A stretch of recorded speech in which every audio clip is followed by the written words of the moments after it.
Get ready for the dictation. Dictation will start in 5 seconds.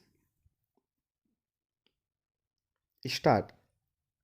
Mr. Deputy Chairman, I think that it will be generally agreed that a will of this type is almost unavoidable at the present stage.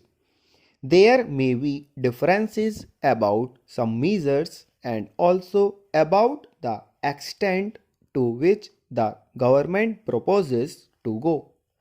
That some fiscal control would be necessary at this stage when we are having development programs on a very large scale, a good part of which would be financed through deficit financing will, I hope, be uncontested. I think the fact that in the second 5-year plan the greatest emphasis has been placed on heavy industries, especially on the production of certain types of capital goods, lends further force to an argument of this type.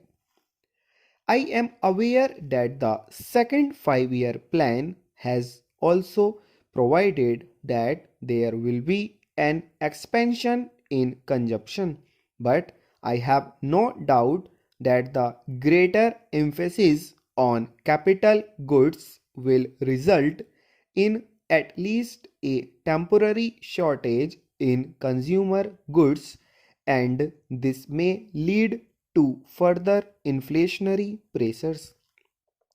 To a certain extent, such pressures have already been felt. The recent rise in prices is a kind of warning of the kind of situation that may develop unless we are careful from the very beginning. Therefore, I would say that this measure of the government, in so far as I can understand, it has a twofold aim. On the one hand, to increase the capacity of the Reserve Bank for creating money by note issue, and on the other hand, to put restrictions on the creation of credit by private banks. The first aim is intended to ensure that the money that is required for the economic development of the country will not be lacking. The second is to see that unregulated creation of credit by private scheduled banks will not create situation whereby inflationary pressures would become too great. To that extent, everybody would agree that a bill of this type is unavoidable. I have, however, a few questions to ask of the Honorable the Finance Minister, and I have no doubt he will be able to meet the doubts which I have in my mind. My first doubt is whether there is not an undue measure of fear about these inflationary pressures.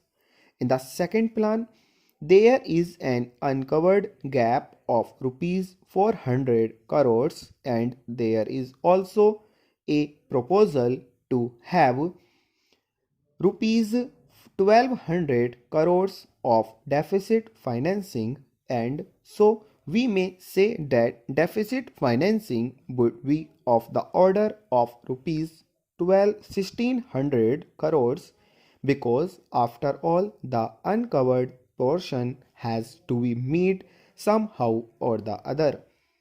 I do not know whether sufficient credit has been taken of a possible adverse trade balance which is bound to develop during the first 2 or 3 years of the second 5-year plan. We are going to industrialize on a fairly heavy scale, and as we import machinery on a large scale, an adverse balance of trade is bound to develop. This adverse stop.